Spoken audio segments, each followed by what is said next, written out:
In our headlines on this Thursday afternoon, October 12th, here in South Korea. Israel's retaliation against the Palestinian militant group Hamas that controls the Gaza Strip has ordinary Palestinians in that region paying the price as access to basic necessities like fuel is denied. And while the Biden administration has shared its unwavering solidarity with Israel against Hamas, US officials have also shared their intentions to seek a humanitarian passage to safety for ordinary Palestinians in Gaza. Meanwhile, a US nuclear-powered aircraft carrier arrives in the southern port city of Busan on this Thursday in a show of strength against North Korea, following a trilateral maritime drill including South Korea and Japan. No fuel, no food is being allowed into the Gaza Strip as Israel responds ruthlessly to the unprovoked multi-pronged raid by Hamas last Saturday that killed over 1,000 Israelis. Our Lee Seung-jae has this story.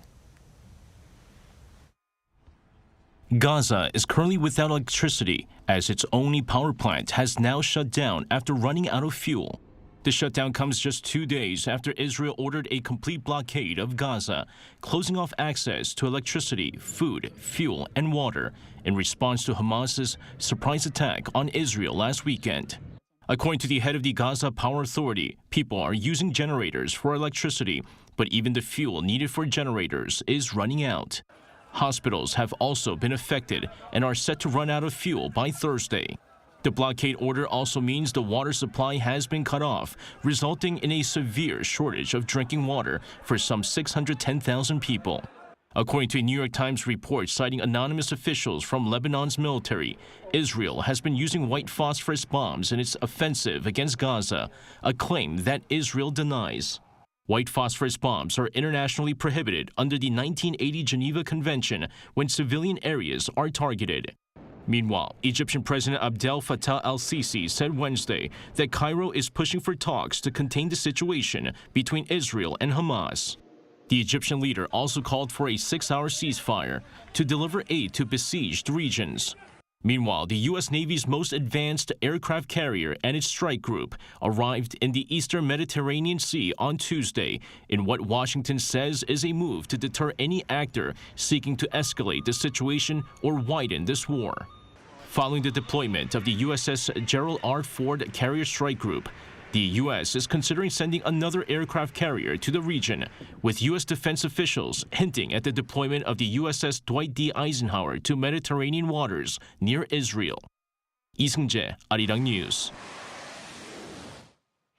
Indeed, the U.S. is standing in solidarity with Israel amid the latter's confrontation with Hamas. But the Biden administration is also looking to set up a corridor to safety for ordinary Palestinians caught in the conflict in the Gaza Strip. Our Ishihu reports. The White House is having active discussions with Israel and Egypt to find a way for some civilians to leave Gaza through a potential corridor. Now, I know many of you have been asking about or expressing some interest in the idea of safe passage in Gaza for civilians. Let me just say right up front, we're actively discussing this with our Israeli and our Egyptian counterparts. The U.S. continues to support safe passage, Kirby highlighted during the White House briefing. We support safe passage for civilians. The civilians are not to blame for what Hamas has done. They didn't do anything wrong. I don't have an announcement to make today. I can't tell you a specific route or a corridor. I just want to make it clear that we are actively working on this with our Egyptian and our Israeli counterparts. The White House is also pushing for additional funding for Israel along with Ukraine and has been speaking with members of Congress. And it's critical, again, that we believe Congress sends a clear message to Putin, sends a clear message to the Israeli people that the United States continues to have their back. Kirby said the U.S. can support both countries for now in the immediate term with existing authorities and appropriations. Meanwhile, NBC reported on Wednesday that the Biden administration is preparing a supplemental funding request to submit to Congress that combines money for Israel, Ukraine, Taiwan, and U.S. border security. Lee Si-hu, Arirang News. Now, as mentioned earlier, the latest violence between Israel and Hamas was triggered by a surprise brutal assault by the Palestinian militant group on Saturday during a music festival in the southern Israeli country. My colleague Choi Soo-young spoke to one of the survivors of that very festival. In one brief moment, a music festival meant for joy turned into a nightmare in southern Israel near the Gaza border on Saturday morning. Hila, a 26-year-old part-time bartender at the festival, told Arirang News that a rocket went off overhead. She thought it was fireworks. I was telling to one of the customers, hey, look, there is a fireworks. And he looked at the sky and told me, I don't think it's fireworks. And we see a lot of red alarm, we call it in Israel, when like it's a missiles and rockets alarms. And then the production shut out the music and scream, there's a lot of missiles and rockets, run or hide. At first, she hid inside the bar, frozen, still in fear. One of her friends grabbed her hand to get off there. And I turn around and see all the terrorists. People start to falling one by one, just like it doesn't related to if you're a soldier or an innocent civilian. How old are you? What is your gender? What is your religion? If you're Israeli or not? Just shooting all the people.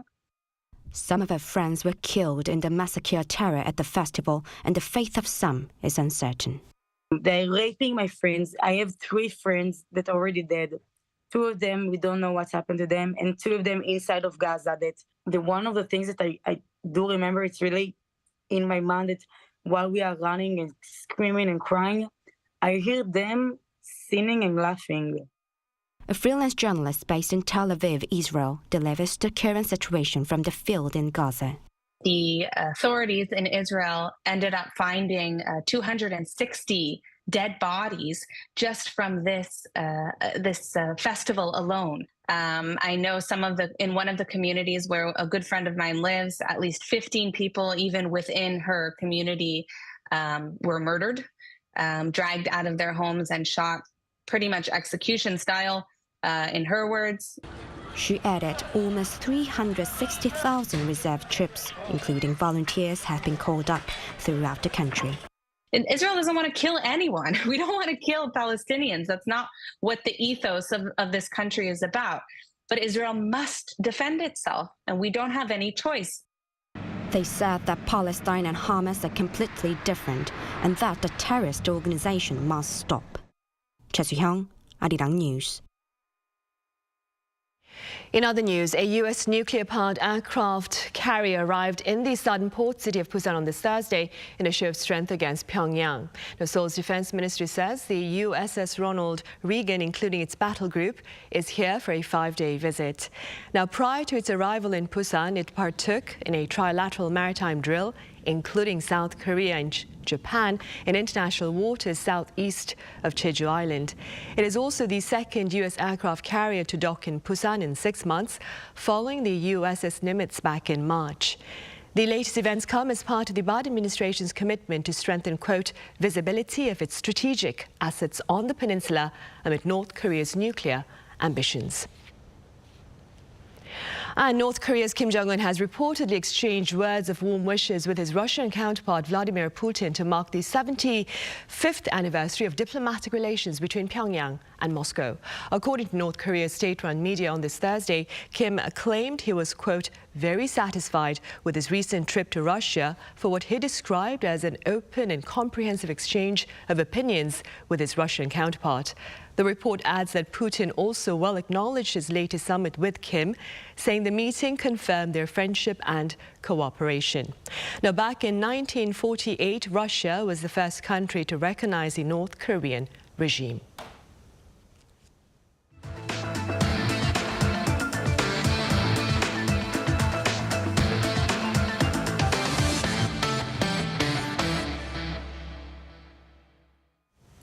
Korea Korea has pledged multiple donations for global funds during a meeting of G20 finance ministers and global bank leaders over in Morocco.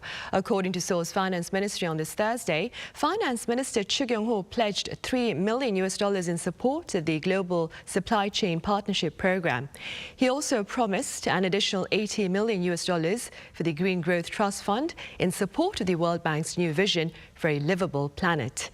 At a roundtable to largely discuss support for Ukraine, Minister Chu shared plans to donate $50 million to the Special Program for Ukraine and Moldova Recovery Fund.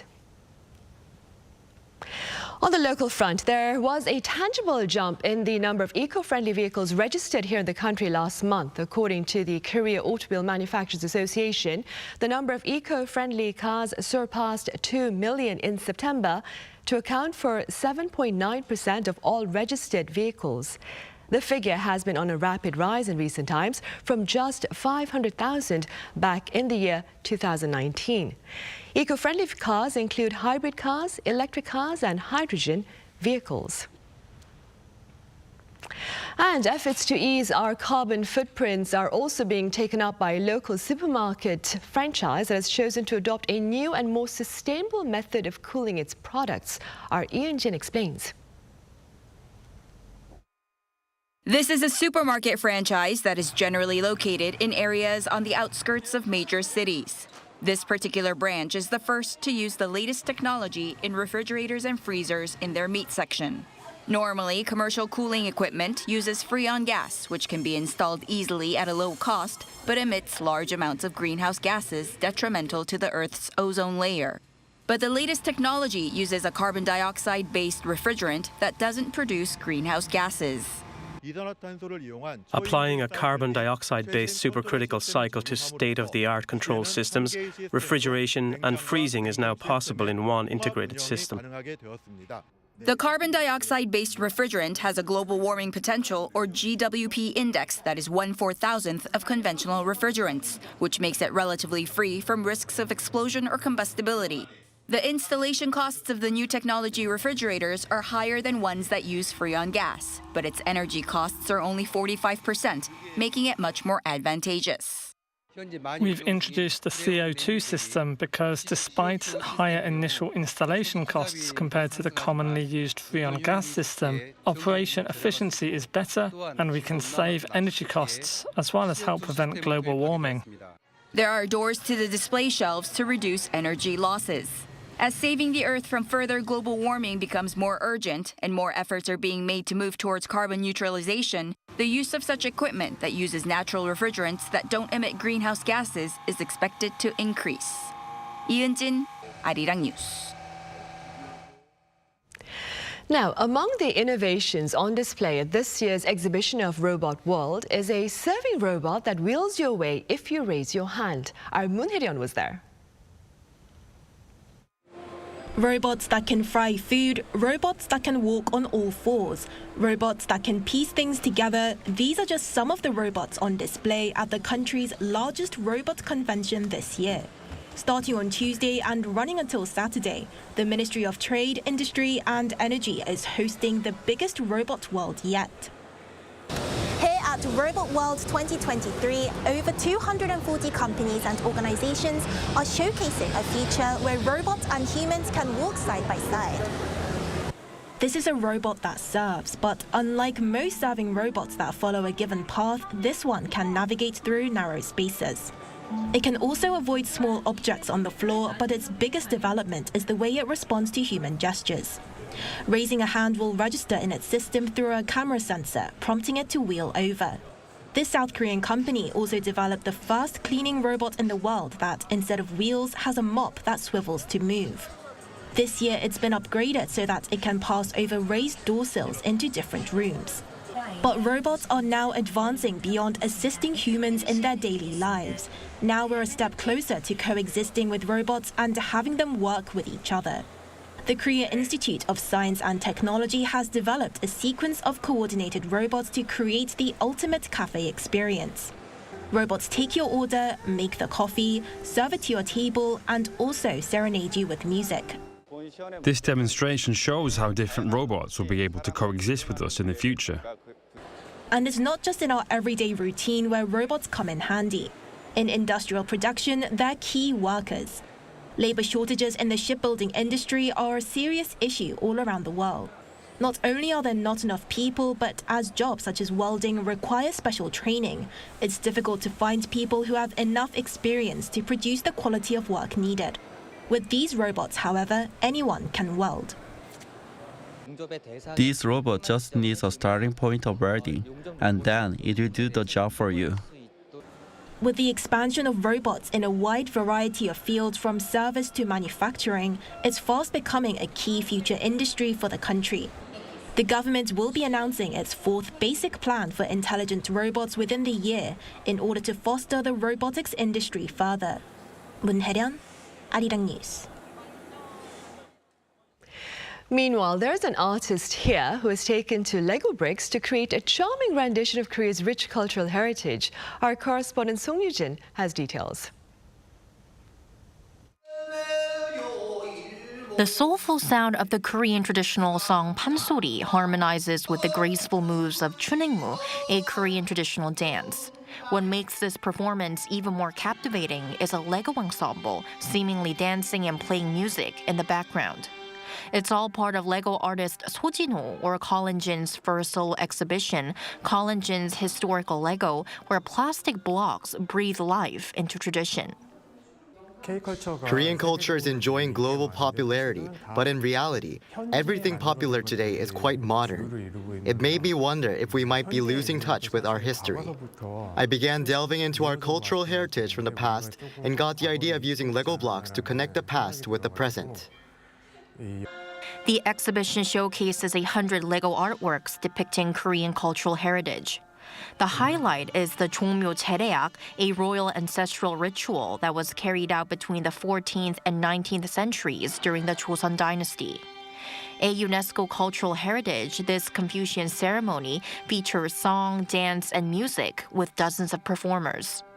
The playful combination of the traditional orchestra, so even the traditional Korean instruments are in there, several of them. So I think it's quite exciting. You can also enjoy Lego versions of the Korean folk dance Seungmu, a dragon-faced roof tile from the ancient Silla kingdom, and the Korean mask Thurs. It took So 18 months and over 10,000 blocks to finish his creations, and he didn't rely on any customized Lego blocks or manuals. The exhibition's goal: to entertain and educate visitors.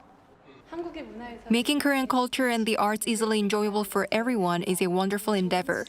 We're delighted to be a part of the opening ceremony and look forward to promoting our cultural heritage to a wider audience. A reinterpretation of traditional Korean beauty through the lens of one of the modern era's most iconic toys, Colin Jin's Historical Lego is on show at the Moriham exhibition in central Seoul for 2 weeks. Song Yoo-jin, Arirang News.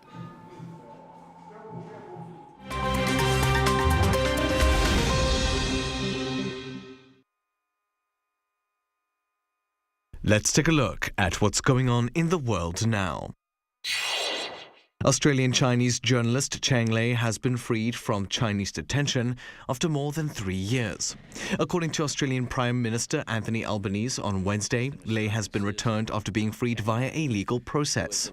It comes as tense relations between Canberra and Beijing appear to be improving after reaching a peak during the pandemic. The 48-year-old was arrested in August 2020 and was accused of illegally supplying state secrets overseas. At the time, she was working as a business anchor for CGTN, China's state-run English-language TV station.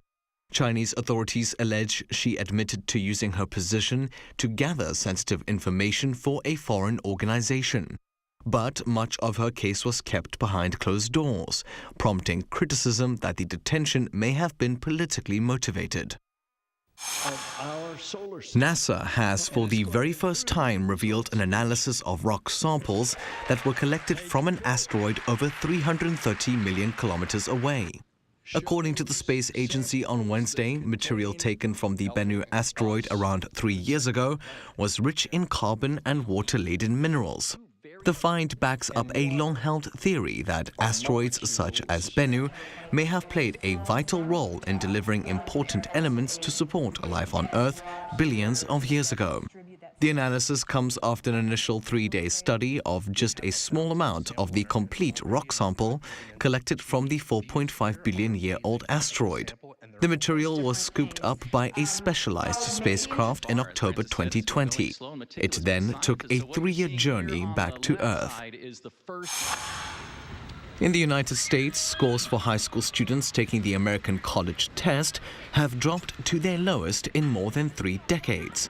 This is according to the latest figures released on Wednesday by ACT Inc., the non-profit that gives the test. It said that the average ACT composite score was 19.5 out of 36, down 0.3 points from last year. Although college admission test scores have been falling for 6 years, the drop accelerated during the COVID-19 pandemic. The results mean that new high school graduates may not be ready for college-level coursework. The organization says that average scores in reading, science, and math were below the required standards needed to ensure a successful first year in college. And finally, Jada Pinkett Smith has revealed that she and her husband, Will Smith, have been separated for 7 years. The reveal on Wednesday came in a clip of an upcoming interview on NBC News Primetime. Pinkett Smith said that the couple had not said anything to the public as they had not been ready to disclose their separation.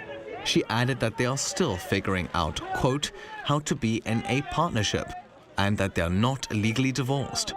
The couple, now both in their 50s, have been married since 1997.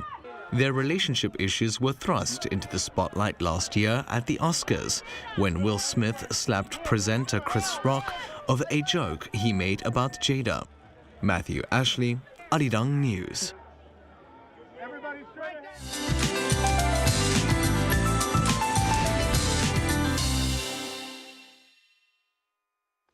Good afternoon. A pleasant autumnal feel continues across much of Korea under sunny skies. The temperature range in the capital is similar to Wednesday, hovering around the seasonal norms. Large temperature differences persist between day and night. In mountainous regions in Gangwon-do are having an early taste of winter when the sun is in. Chuncheon in Gangwon-do province has been waking up to single-digit morning temperatures for a few days now, but afternoon highs will be a big jump, rising into the 20s this afternoon. Afternoon highs are similar to yesterday in most places, hovering in the low 20s at about 23 degrees Celsius under mostly sunny skies with decent air quality. So it's another fine day to get outside in the afternoon, even for a short stroll. Despite plenty of sunshine, UV rays will not be strong. As much as we wish the weather pattern to stay this stunning, there will be a cool down from next week as the hiking season approaches. That's Korea for you, and here's a look at the international weather conditions.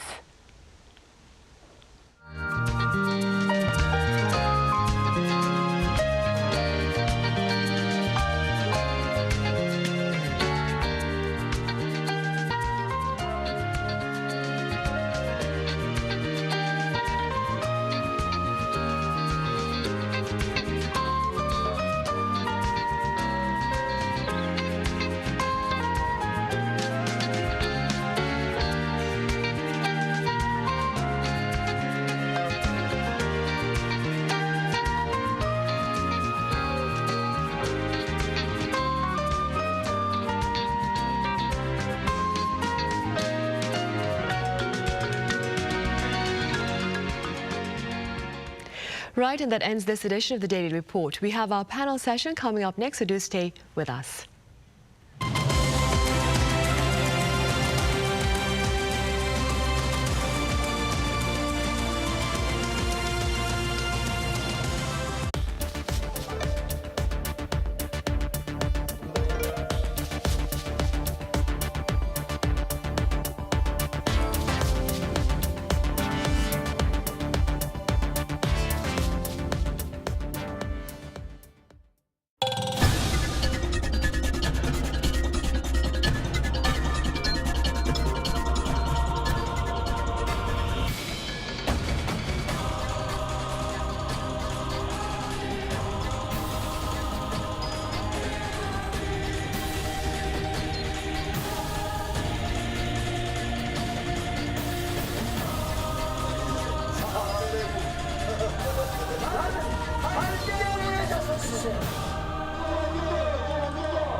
Arirang TV is conducting a quality and satisfaction evaluation to enhance the broadcast service for viewers worldwide. Please visit our website at www.arirang.com to provide your honest opinions. Participants will be entered into a draw for a chance to win prizes. 2023 Overseas TV Viewer Survey. We look forward to hearing from you.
Contour the world, simply contour. India, the United Kingdom, New Zealand. Woo!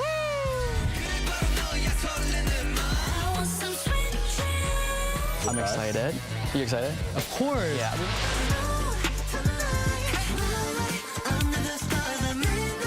Music, start. 하나, 둘, 셋. Hey, Mr. Cupid, look my way. Make sure you listen to what I say. I may be stupid or quite naive.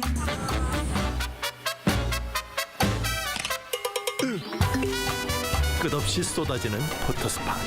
휴대폰 한 대로 감당할 수 있겠니? Arrow straight through my heart. 한국에 오면 먹어야죠.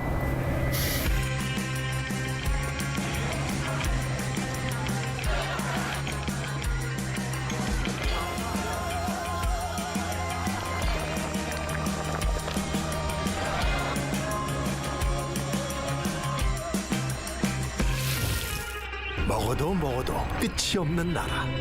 감당할 수 있겠니? 웰컴.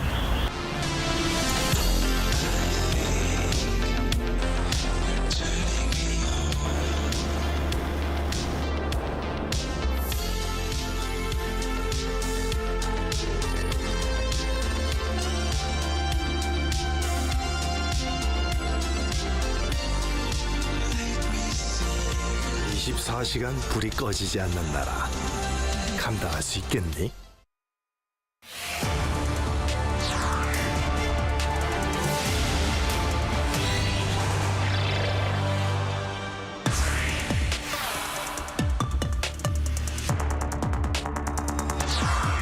Autumn is in the air and active diplomacy is in the works as global leaders seek to strengthen bilateral ties with their regional and broader partners.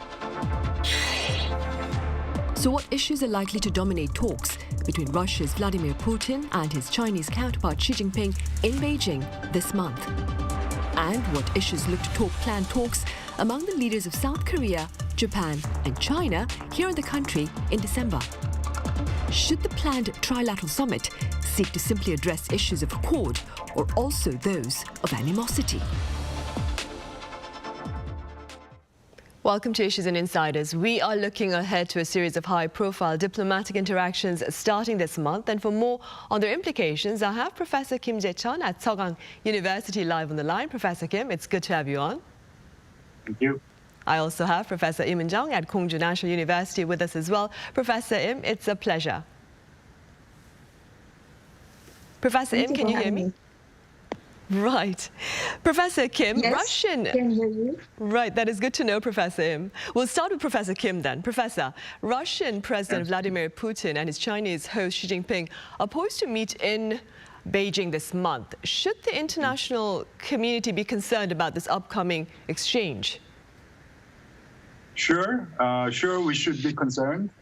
We should be concerned about friendship with no limits. You know, they pronounced friendship with no limits about a couple of years ago.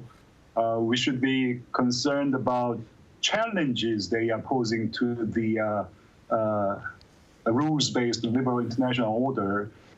That said, this is not an unexpected turn of events. You know, two countries were strengthening their strategic ties in recent years to challenge the existing liberal order. True that they don't really see eye to eye on such issues as Ukrainian war and illicit arms deal with North Koreans, but on strategic level, they share one important strategic goal, and that I think is to revise the existing international order to their liking. So it should not come as a big surprise if they strengthen their strategic ties in many, many years to come. But I think we also have to understand that they diverge, diverge on many individual policy issues. Right, and in keeping that in mind then, Professor Im, what issues do you suppose will top talks between these two leaders in the Chinese capital city? Sure. I hope the connection still is pretty much stable. Again, the world is changing so rapidly these days. The Russian-Ukrainian war, which started last February, has been just dragging on and more than just 1.5 years now. The global economy is so much suffering.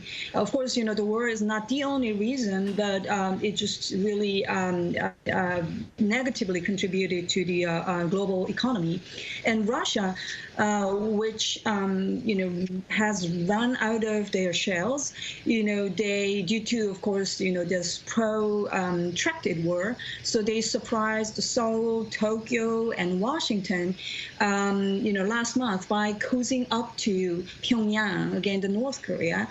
And now just a month or so later, again, we have another very, very sad tragedy, big tragedy in the Middle East. So if Hamas, that attack had not happened, definitely I think economic security issues such as energy issue would naturally have been important agenda between the two leaders, again, the President Xi and President Putin. However, now the situation has become much more complex, fluid, and very much confusing. So therefore, I guess the range of agenda to be discussed between the two leaders can be even more widened. The Russian economy, of course, was very much highly dependent on China. But China's that importance has grown even further since the war in Ukraine because of all this, you know, sanctions by the West or Western societies' efforts to escape from the Russia's energy.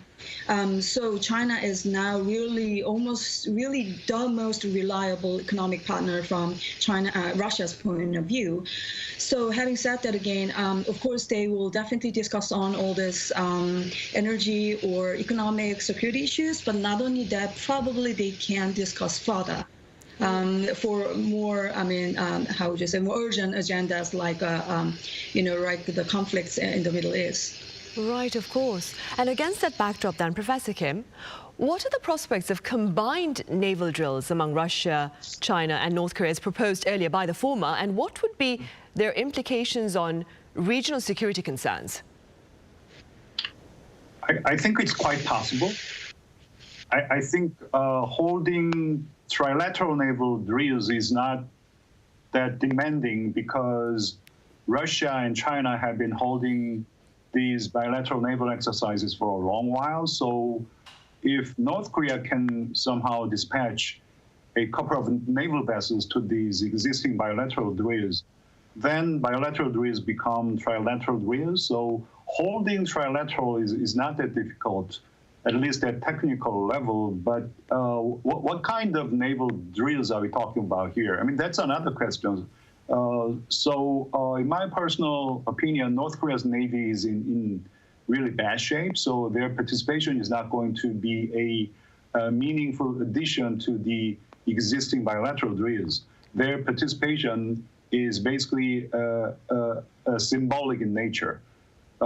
However, naval power of these three liberal countries, South Korea, the US, and Japan, naval power of these countries, three liberal countries, is in much better shape. So I think it'll take a long while for North Korea, China, and Russia to hold an organized and strategically meaningful naval exercises that can challenge naval prowess of liberal countries.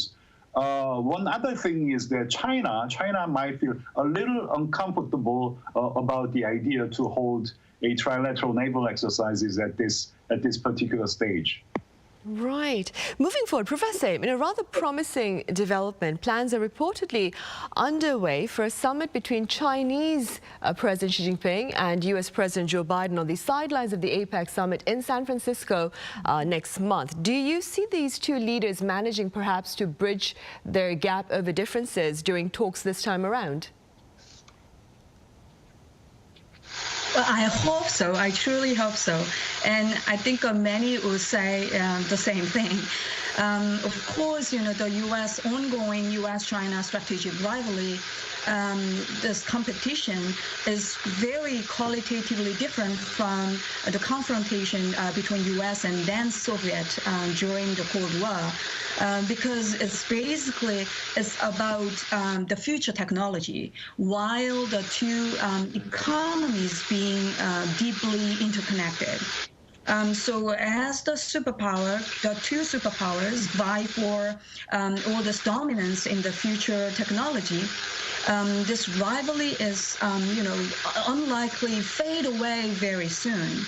However, it certainly needs to be de-risked, I think. Recently, there was a lot of, speculation about, for example, Huawei's use of 7-nanometer semiconductor in its 5G smartphone, where the same was true for South Korea's company SK Hynix semiconductor used in Huawei phones. So in short, there are certain limits to how perfectly U.S. sanctions and regulations can work.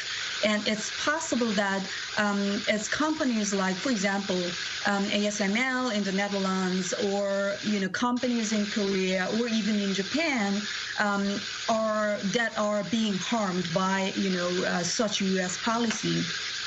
So there is a risk of criticism and skepticism of this approach will become more widespread if it ends up, at the end of the day, hurting countries that are friendly or like-minded or even supported to the United States. So, and with the wars raging, as I said before, in Europe and the Middle East simultaneously, the last thing anyone wants is for the competition and the conflict between U.S. and China to turn catastrophic. So personally, I hope that the two leaders will meet, talk, and pool their wisdom to find a breakthrough in the global economy and to stop the war. Right, of course. And while we wait for that to happen, though, Professor Kim, what do you suppose, what other issues are there that look to keep the two leaders further apart? Number of issues. Indeed. I think issues from Taiwan to supply chain policies. I think there are just too many issues they disagree on. But I think the U.S. and China also came to an understanding that they need a guardrail in their relationship. I think they are thinking sure, we are in for this strategy competition for a long haul, that's for sure, but we need a guardrail so that we can prevent the competition from escalating into a greater flare-up. As of now, there is no such guardrail.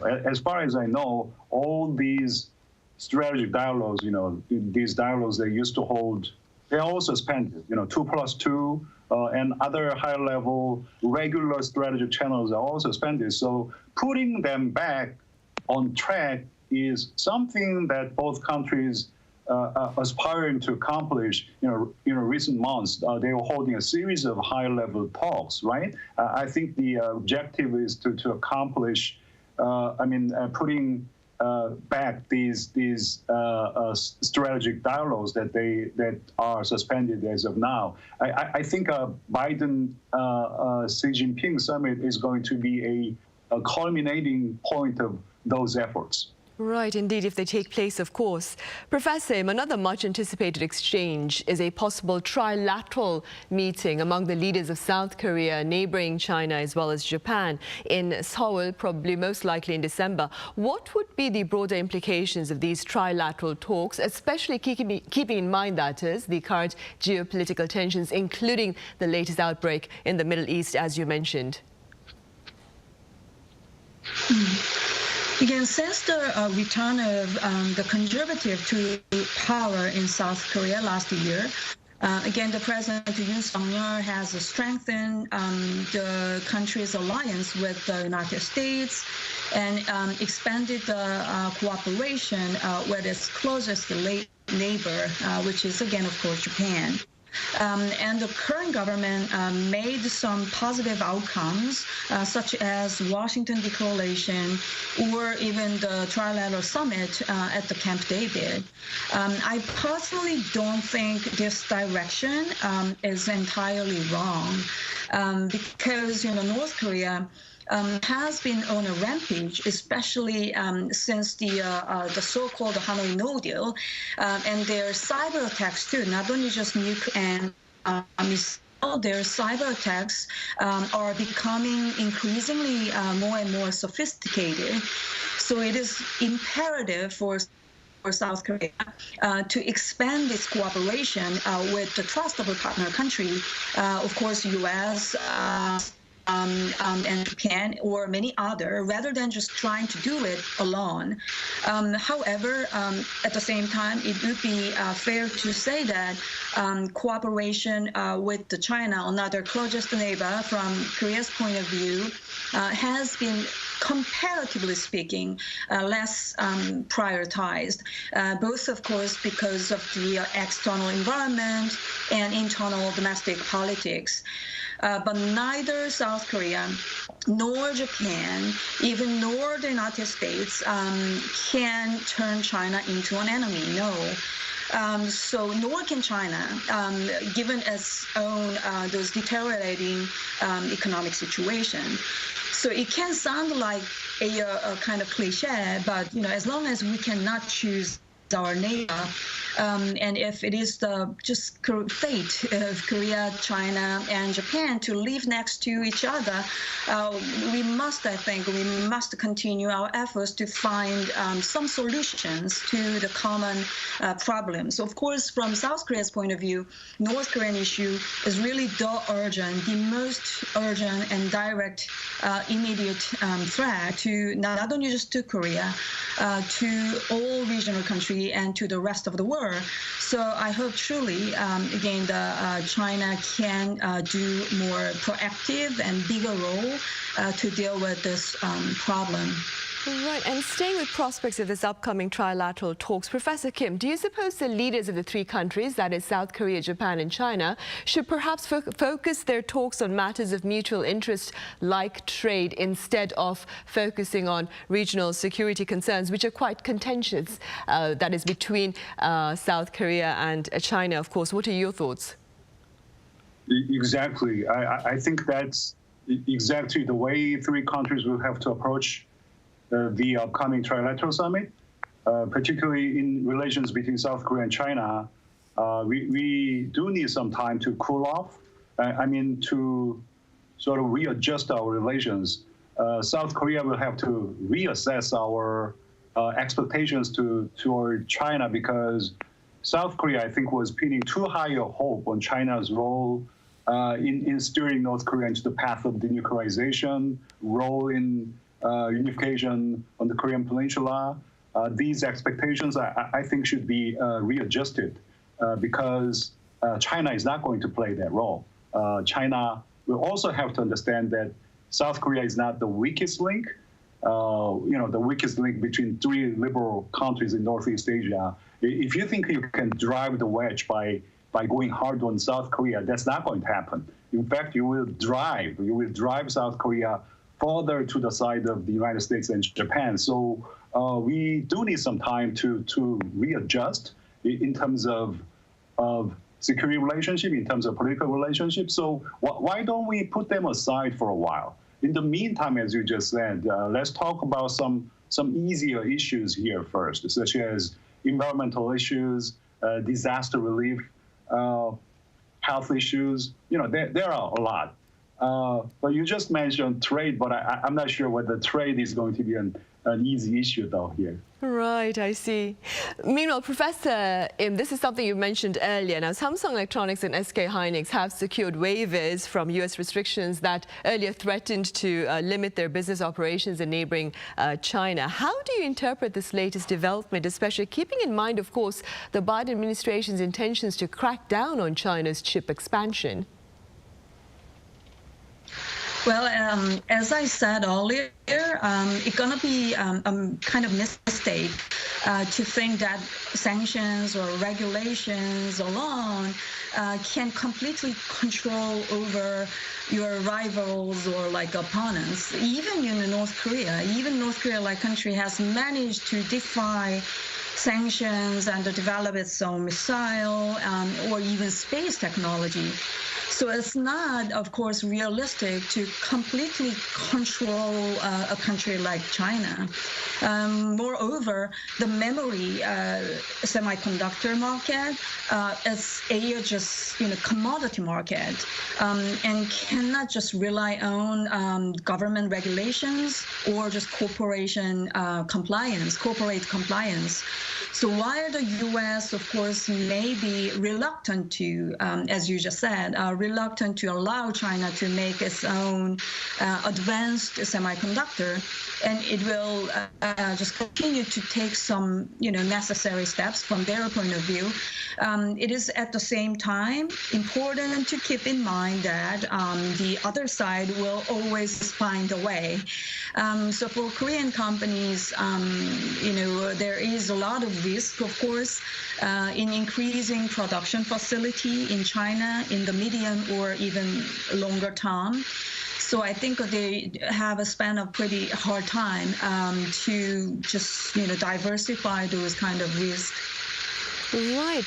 Meanwhile, Professor Kim, beyond regional diplomacy, President Yoon Suk-yeol is poised to pay a state visit to Britain in November. That being said, what can you tell us about South Korea's ties with the UK? Well, geographically, two countries are very much apart, but our relationship goes way back, way back to the 1880s.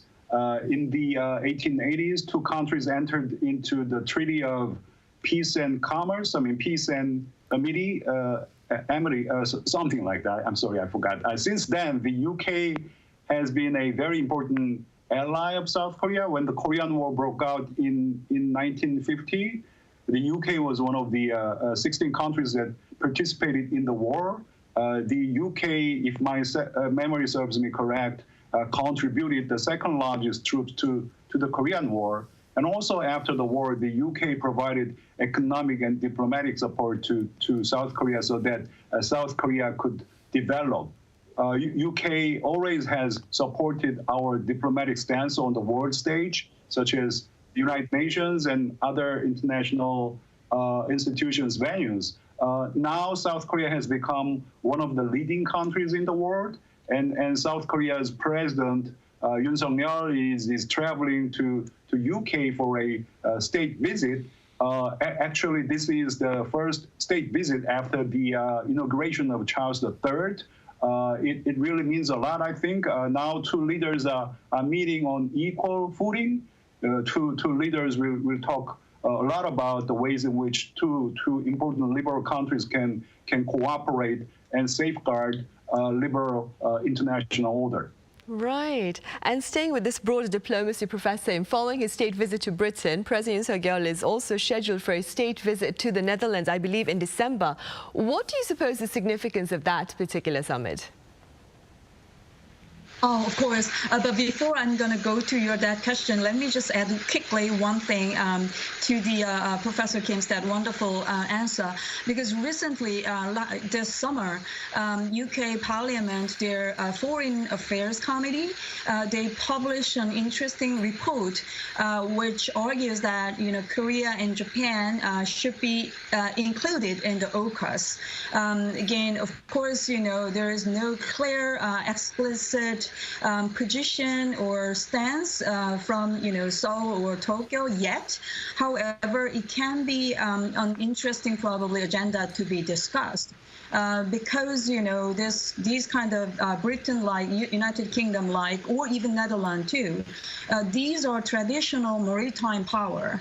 And of course, South Korea is now disconnected from the Eurasian continent and is de facto island country. And maritime security issue is literally the lifeline issue for the South Korea. So I think these kind of European countries and South Korea can expand further the cooperation in the maritime security issues, or even cyber security issues, or Netherlands, as I mentioned earlier in my answer to your semiconductor question. Again, the Netherlands, they do have advanced technology in the semiconductor, or they do have a very advanced technologies and developed company in the climate and energy technologies as well. So I think there can be many interesting agenda to be discussed, again, between Netherlands and then and South Korea too. And this is the first, actually, it's gonna be the first state visit for a South Korean president ever since the diplomatic ties with the Netherlands in 1961. Right, I see. And hopefully their talks will be productive in nature then.